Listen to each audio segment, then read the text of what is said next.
Christian Novels Audiobooks, The Story of Wayne and Jean Vozzolo, the Cross Penny Series, Kisses of Mercy, Episode number 101. Oh, Gwen, I had forgotten how much fun it is to go shopping. Once I outgrew my clothes, that didn't take long since I must have been in a growth spurt. My foster parents grabbed stuff from a big closet they had with all kinds of clothes in it. If it fit, I had no choice but to wear it. Trish shared as she and Gwen came in from shopping, and my clothes that I outgrew ended up in that closet. I didn't have many clothes, but at least Aunt Petey let me pick them out, Gwen replied. This is really sweet of you to buy me some new clothes. I can't believe it, and you look stunning in that maternity outfit. Thanks. I like it and it fits, which is way more than I can say for the clothes I wore yesterday, Gwen replied, laughing. I'm afraid I'm going to get as big as a cow. Gwen, where will I stay tonight? Trish asked. Girl, right here with me, Gwen quickly replied. I have to go to work tomorrow, so maybe you can hang out with Chester and Carrie's daughter. She's your age, and she also likes to run. Maybe we can run some together then. Who's Chester and Carrie? Trish asked. They are some wonderful people who work over at Vozzolo Produce. You'll like them and their kids, Gwen answered. Vozzolo Produce? That was on the side of the truck last night at the bus station, right? Trish asked. Yes, and Mark works there too. You met him and Wayne Vozzolo last night for just a little bit. I remember, and Mark's really big. Trish answered as she took her new clothes to the baby's bedroom. The phone rang. Hello? Yes, Mrs. Fitzgerald. Good morning to you too. That's great news. Yes, I will gladly meet with the prospective new resident and her niece at 9:30 in the morning. I'll take care of it. You enjoy your weekend. Thanks for calling me. Yes, if I need something, I will give you a call. Gwen hung up the phone just as there was a knock at the door. It was Mark, a little early. Good morning, beautiful. He leaned down and kissed her just as Trish came back in the room. Oops, I'm sorry, Trish said. Don't be. You'll probably see it again. Mark laughed as he reached down to hug Gwen and to kiss her again. By the way, my name is Mark Tompkins. We met briefly last night, and I'm glad you're here. I know you're safe. Mark reached out his hand, and Trish shook it. Good to meet you too, Mark. My name is Patricia Todd, but most everybody calls me Trish. Did you girls get some shopping and talking done? Mark asked. Oh, we did. Gwen is something else.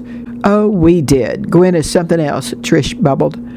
That she is. Gwen, your new outfit looks really nice. I'm glad you got it. Mark looked at her. Mark, that was in one of the boxes we found at the door last night, Trish added. Oh, really? He asked Gwen. She ducked her eyes, nodded her head, and shrugged her shoulders a little bit. Immediately, Mark knew Gwen had spent the money he gave her for maternity clothes on the clothes for Trish. Trish, your outfit looks nice too, he said as he smiled at Gwen. I'm glad you were able to get some new clothes. Soon there was another knock on Gwen's door. It was Pastor Russ Whitaker, Sr., his wife Barbara, and their 13-year-old daughter Jacqueline. Gwen hugged everybody as she came in and then introduced Trish. Mark waited in silence until Pastor Russ saw him and extended his arms to him. Son, we thought you were dead. We can't get Rusty back, but now we have you back. Pastor Russ hugged him tight, like a father, seeing his own son after months of absence. Speaking between tears, Barbara said, Mark, when you moved to our area, we saw almost as much of you as we did Rusty. She hugged him like she was hugging Rusty Jr. Jackie hugged him too. Mark, I've missed my second brother almost as much as I've missed Rusty. Gwen and Trish watched in silence. Then Jackie turned around and whispered something to Gwen. Gwen nodded her head and whispered back, Sure. There's what you need in there. Just dig around in one of the cabinets. She pointed to the bathroom. Pastor Whitaker, I know you wanted to take us out to eat, but the only place around here is the corner drugstore, Mark said, as he saw Pastor Whitaker's countenance drop. But the Vozzolis have invited all of us to feast at their place. They're celebrating the volunteer cattlemen finishing the fence post, and you'll get to meet my mama as well as Wayne and Jean Vozzolo. And we can talk there until the cows come home or supper time, whichever comes first. Everyone laughed. Gwen, you mentioned you wanted to take the Sunny Hills nursing home station wagon back. Why don't you, Trish, and Jackie ride over there? I'll swing by and get you, looking at Russ and Barb, he added. And you two can follow, and we'll just have a little parade to Vozzolo Produce. Their lunch bell will be ringing pretty soon.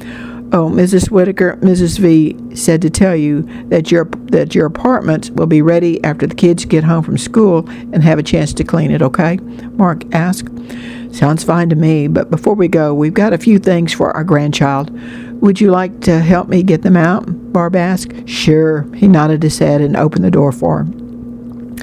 Mark, we were a little apprehensive about this reunion, she told him on the way to the car. Mrs. Whitaker, I was more than a little apprehensive. Gwen told me that it would be fine. I need to tell you that, you and Pastor Whitaker are certainly welcome to claim Gwen's baby as your grandchild, but you must know that... Barb interrupted him and put her index finger over her mouth to shh him. That child is yours and Rusty's, so this baby is ours, and we all feel the same way, including Russ and Jackie. End of discussion. Yes, ma'am. Mark helped Barbara unload several things for Gwen and the baby and took them inside. Gwen, where do you want me to put these things? Mark asked. Just stack them over there for right now. Thank you, and thank you, Pastor and Mrs. Whitaker. You're both too kind to us, Gwen answered. Everybody ready to go? Pastor Russ asked as Jackie came out of the bathroom. Jackie, by any chance, do you like to run? Trish asked. Yes, I do. Did you happen to bring your running gear? Yes, I did. Good, then I'll